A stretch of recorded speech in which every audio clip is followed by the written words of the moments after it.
கௌசல்யா சுசுபேதேன புத்திரேன அமித தேஜசா. பராக்கிரமமுடைய பிள்ளைய பெற்றுட்டா. பிரபு அப்படி ஆவிர்பவிச்சுட்டான்.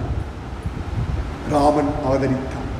இந்த லோக உத்தாரணம் ஆவதற்காக, தர்மத்தை நிலைநிறுத்துவதற்காக, மனுஷன் எப்படி வாழணும்னு வாழ்ந்து காட்டுவதற்கான ஒரு அவதாரம் ராம அவதாரம்.